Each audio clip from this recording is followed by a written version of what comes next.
Welcome to the T-Pac Arcade. Today's game is Bubble Bobble Part 2 for the Nintendo Entertainment System. In this 1993 elimination action game from Taito, Cubby, the descendant of Bubble Bobble's famous Bub and Bob, needs to rescue Judy from the Skull Brothers. Also, Cubby gets turned into a bubble dragon, which is awesome, but technically a curse. The goal here is to clear all the enemies in 80 single-screen rounds, and you do that with Bubble Bobble's patented two-step process. Blow bubbles to trap bad guys inside, then pop the bubbles by running into them. This ain't astrophysics, but there is a lot of gameplay physics at work here. Bubbles move around the screen in different ways, you can bounce on top of them, and you can even employ this game's physics-defying new mechanic. Unlike Bub and Bob in the original game, Cubby can puff himself up to float around the screen. Because why just blow bubbles when you can be bubbles? And this is a pretty powerful move, since it lets you pass through certain platforms and even pop trapped enemies by floating into them. The downside is that it takes a long time to puff yourself up, leaving you vulnerable, and floating around the screen is as slow as you might expect from being a wobbly dragon balloon. Also, there are moving platforms and spikes, so that's not ideal for wobbly dragon balloons either. And yet, the most dangerous threat is the big baddies. Several levels feature special enemies that take multiple bubble hits to destroy, like the fire guy who drops embers left and right, the wind-up walkers who fire heat-seeking missiles, tree stumps that send little bug drones at you, shoe cars that, well, actually the shoe cars just drive around minding their own business, but they are content to run you over, so there's that. And of course the bane of Cubby's existence, the helicopter carriers who drop hordes of little helmet guys and always seem to fly just out of reach. Not to mention, every 10th level is a boss fight, and they're all much more unique than standard, borderline bland Bubble Bobble bosses.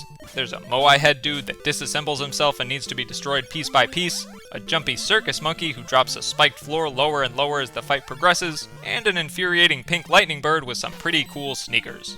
Part of what makes these boss fights memorable is how they employ the elemental bubbles found in certain stages throughout the game. Tornadoes, starbursts, water currents, fire trails, the devastating powers of Mother Nature contained in unassuming little bubbles ready to unleash their fury with a simple glorious.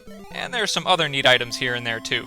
Most notably the screen-clearing chalice, which saved my butt more often than I'd like to admit, high-score foods including, but not limited to, peppers, popsicles, and pineapples, which are both giant and delicious, and magic doors that transport you to bonus stages. Here you face off against an angry, spastic little purple dude named Barcelon in various minigames. You can race him to collect the most gems on screen, bumble around shooting hoops in a carnival-style basketball challenge, or try your hand at 8-bit beach volleyball.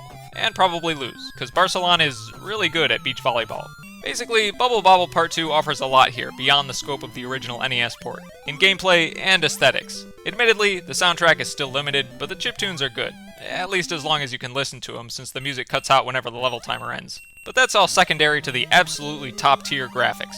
Every group of levels has its own theme with unique and appealing background elements, most notably the pastel waterfall stages that I'd want to live in if they weren't infested with monsters. But even still, the monsters are adorable. Bubble Bobble Part 2 carries the charming character designs of the original and takes them in stride, even with Cubby himself, whose animations are arguably the best the 8-bit Nintendo has ever seen.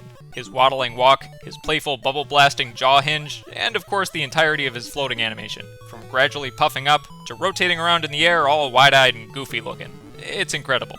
The challenge level in Bubble Bobble Part 2 is a bit misleading. Unlike the original game on the NES, there are all sorts of concessions here, like hearts that let you take extra hits before dying, removing that gimmick where the last enemy on screen automatically gets fast and aggressive, and of course the whole floating mechanic. But on the other hand, Bubble Bobble Part 2 offsets all of this with some design decisions that are just plain mean. Two in particular.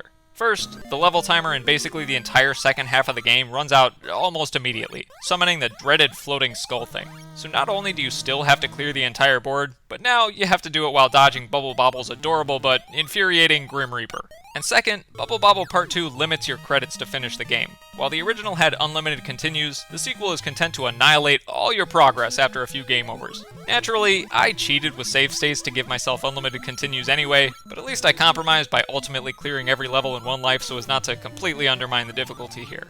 My favorite part of Bubble Bobble Part 2 is the single ending. My biggest problem with most of the games in this franchise is how they tend to have all these complicated requirements to reach the so-called good ending of the story. But here, as long as you simply clear every level, you save Judy and turn Cubby human again. No instances of, oops, you finished the game, but since you missed the secret crystal ball to get to the secret door to get to the secret level, now Judy's been incinerated by the Skull Brothers and Cubby is stuck as a bubble dragon forever!